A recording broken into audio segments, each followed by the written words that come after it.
Hey man, welcome back from the mountain, Andrew. Uh, Thank you very much. And from ski gear to a suit and tie. Yeah, Cool. the many faces of Andy. Fantastic. Right. So at this point, I leave the word to you guys. I know you have a lot to discuss, and we have Olga Sommer from Noble Hotel London. She will make some question, some interesting to get to know more about INFOR in general.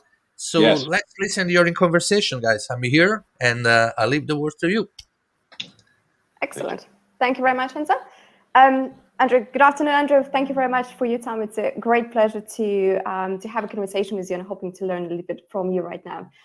So Likewise. you Thank you. you're coming with, thank you. You're coming from wealth of experience having worked in revenue field for a number of years for different hotels and hotel groups, and you also work right now for the INFOR, offering technical solutions for a number of industries, including hospitality.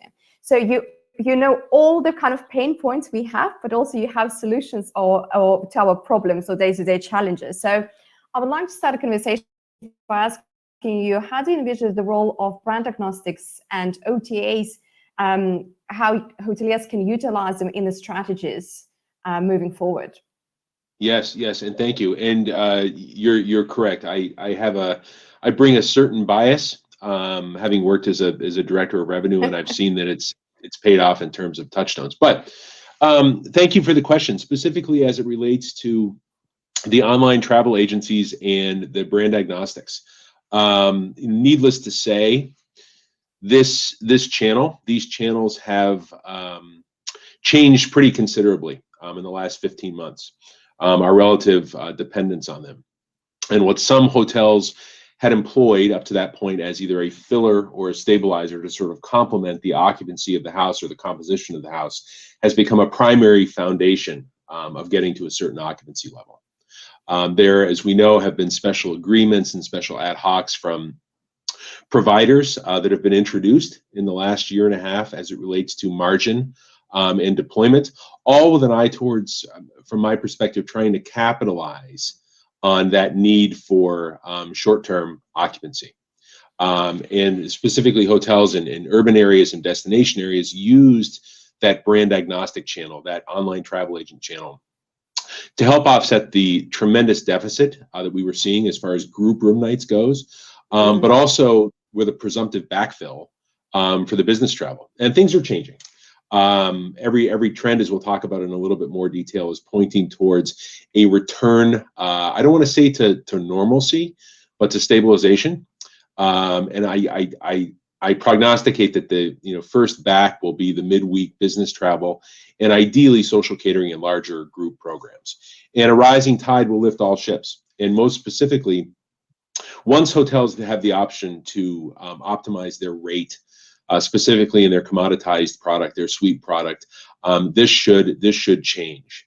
I urge the evolution of this channel to be used less as a crutch to a tool, which is to say, get creative and strategic, right, on the opaque channels, for example, and perhaps deploy a longer length of stay in order to layer in that occupancy.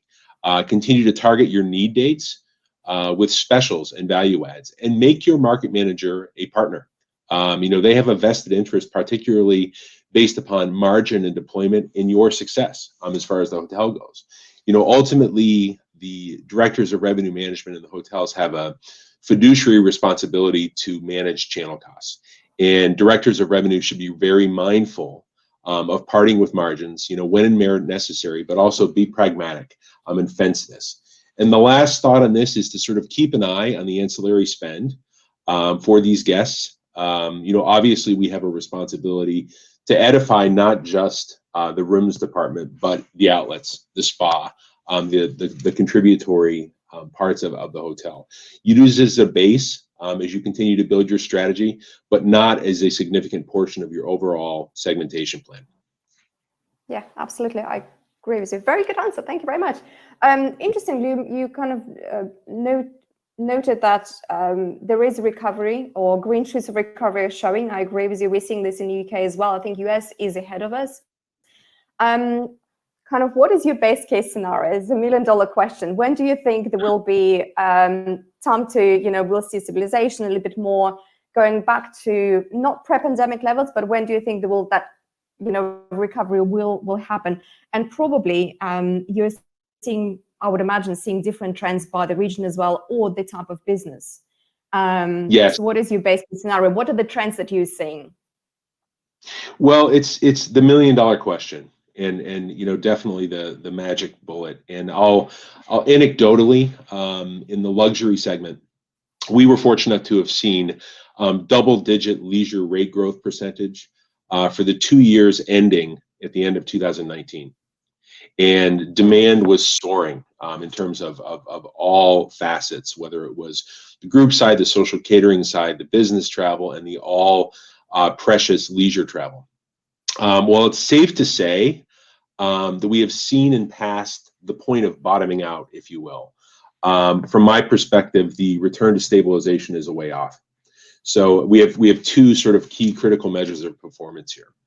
Not only do we have to recover what was lost, obviously adjusting for capacity, the true success is going to be indexing against those metrics and getting better. Now, the United States saw for the week ending May 22nd, the highest occupancy since pre-pandemic, and I fully expect this to continue. As you alluded to, there are certain touchstones, there are certain indicators that suggest that the infrastructure and the labor and most specifically the air travel is coming back. All those obviously are contributory to getting us back to a stabilization. Make no mistake about it, we're still in a book now, please mentality, which is to say, in some cases, we're willing to forsake a little bit of rate in order to get occupancy. But once the interference, rate should as well. Complemented by feeder market air service into all destinations, again, whether it's a gateway city here in the US or a secondary or tertiary market, and the important return of group. My best case scenario is a return to where we were at the end of 2019 by the end of 2022. Now, the future after that is foggy. The United States is forecasted to add about 250,000 new hotel rooms in the market between now and the end of 2022. So it's unclear, as to the effect that this will have on markets that are ramping up, starting over versus stabilized. Yeah, absolutely. Now, interesting, we have seen also that maybe because I work right now in the luxury market, we're seeing increase of direct of business and also growth in uptake on the suite. So there is the uptake, there is less maybe focus on the rate, but more on the value and experiences. So it's interesting that you're saying that some hotels have been using OTAs to kind of to right now to plug the gap, but also hotels have been reporting the increase of direct business since the beginning of the pandemic. So it could be a really good opportunity to try to capture that more direct business and keep the customers as returning customers. So do you think that there is right now a good time to do that, focus more on direct channels? And do you see the same trends possibly increase in direct business in US, or it's maybe just for the specific segments? Right, and it's a great question, and again, coming from a similar background, those leisure guests are our greatest commodity, is a complement to the overall strategy. Our stocks and trade, because as you know, that from a performance perspective, from a star perspective, rate through the ARI has got a tremendous opportunity to take up our RevPAR. Yeah. So. Absolutely. I would strongly advocate continuing to treat those direct bookers, whether they're booking from brand.com or through the voice channel, as a most treasured commodity. And so how do we get there? I would say continued flexibility in cancellation and change rules. Even if you're operating in a very seasonal business model, be mindful of that. Obviously the anecdotal reasons for cancellation and for changes are completely different now than they were 2 years ago. And a consistent focus on that leisure segment's gratitude and happiness. Continue to invest in your search engine optimization. Get creative with promotions and packages, and keep a close eye on those TripAdvisor reviews. Get on there immediately and respond. And remember, one of the key indicators, at least in my background, pre-pandemic, was that nearly 70% of guests that ultimately decided to book on your hotel website or who called the hotel went to an online travel site or a review site first. So they are important, and it's a little scarified in terms of the attention and the impressions that those sites are getting, but they still are extremely important. Keep current guests happy. Being attentive is safe, obviously, being penultimate consideration, and always offer to book their next stay when they depart from their current one. Guests obviously are still operating with an incredible modicum of discretion, of hesitancy, and it's incumbent upon us to make things as easy for them as possible. Do that, and they will continue to reward not only with repeat patronage, but mitigated channel costs. The cost per acquisition and the channel cost, as we all know, is extremely attractive from a direct booking perspective. Yeah, we'll come back to the question of the channel cost. Sure. Do you think in a post-pandemic era, will we see the instinct play a still significant role in revenue management, or do you think we will be moving towards more data-driven analytics and strictly just data-driven based decisions? That is an easy one. I would say, in short, no. We're through the looking glass, and if there was one positive touchstone or takeaway from the last 15 months, it's the benefit of having pressed the reset button, having had an opportunity basically to rebuild our market strategy, our go-to-market strategy, our channel mix, our group to leisure from scratch. On strategy, rebuilding the business, the interflow of everything, from brand impressions to the creation of new packages and promotions to channel deployment and management, we rarely get a chance to sort of redo this. And this provided a great opportunity for us to try to do that. Now, the forecast algorithms in our respective revenue management portals have been significantly retooled and reoptimized to weight the historical data and the pace much lower than we had in the past. I mean, always from a revenue management perspective, we looked to the past for some indication and some sort of guidance and some sort of blueprint to see how the future might behave. And that is of very small consideration for the foreseeable future. Put more emphasis on forward-looking, such as booking window, such as cancellation, to really determine the behavior of the consumer and how business is interflowing. Now, while signs do point to a stabilization, we still are operating with an extremely cautious optimism in this outlook. Instinct in terms of deployment and strategy, from my perspective, favors a very salient economy and travel industry. And it sort of becomes something, at least in my world, something of a luxury to be able to make and prognosticate those decisions more based on experience and conjecture than what data was actually telling. My suggestion in this case is to set your house up, for success by punctuating those demand drivers. Whether there was an event that had an undue effect, a positive effect on your occupancy pattern, your cancellations for a certain day. Be specific on your recurring and non-recurring events in your market, and review your rate tiers as well. Whether you operate from a bar system or from a price value model, and then let the system work for you. Ultimately, one of the things to sort of keep front of mind is that's what they do, and that is what hotels and resorts pay for. Validate recommendations, where and when necessary, and do a reality check to be sure. But put the lean on your optimization tool. From an AI perspective and also a deep learning perspective, and the forecasting dynamics. The system our systems are extremely more intuitive, and I don't want to say prescient, but forward-looking in terms of dictating what output and performance is going to look like.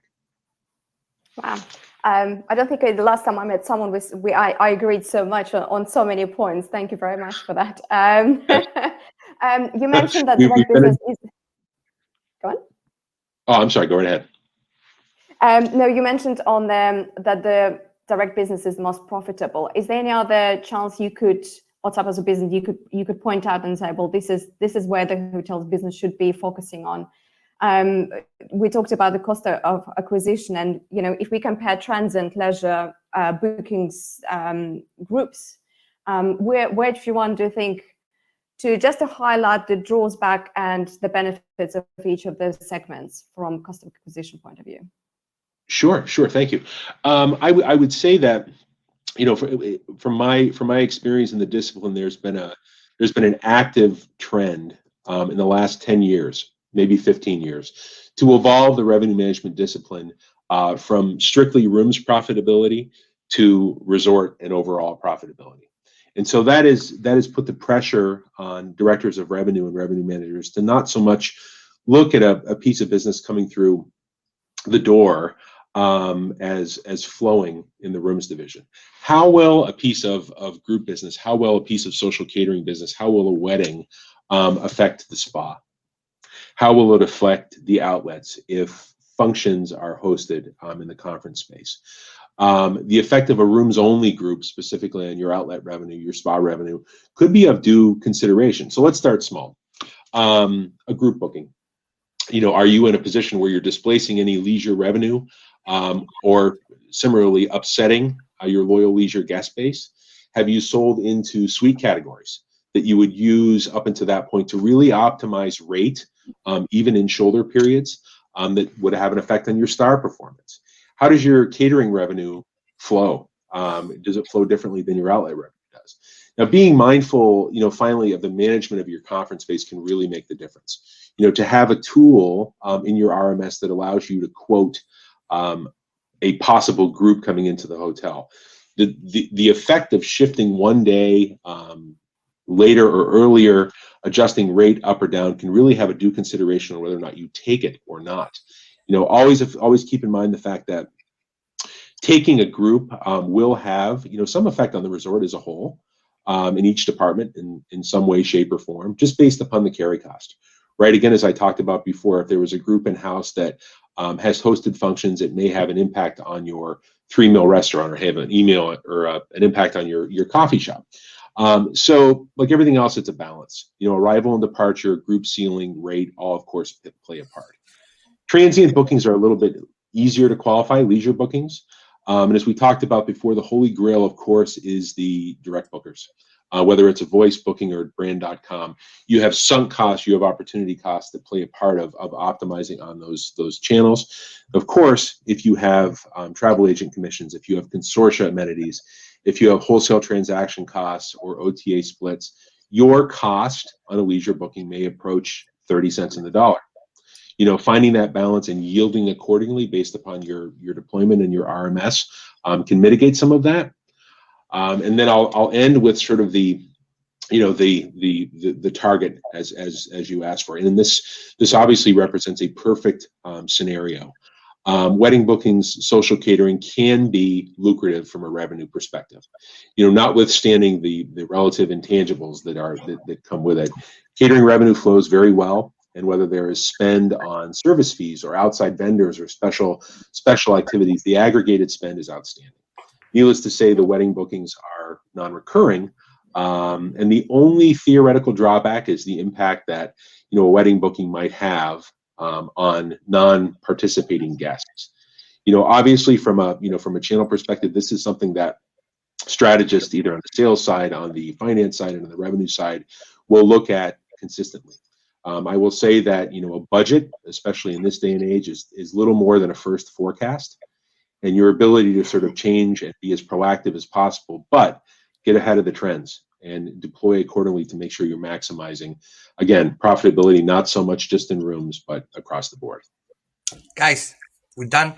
Excellent. And Yes, I think it was great. Thanks for the conversation. Thanks for the interview. Very, very insightful. Olga, thank you. Thank you, Andrew. And I'll see you soon, guys. Thanks for joining us today. Now is the moment to introduce the next session. Actually, it's going to be an amazing masterclass with my friend Nir from Nova. So thank you, Andrew. Thank you, Olga. I'll see you soon. Thank you very much. Thank you. Guys. Stay safe. Bye-bye. Bye.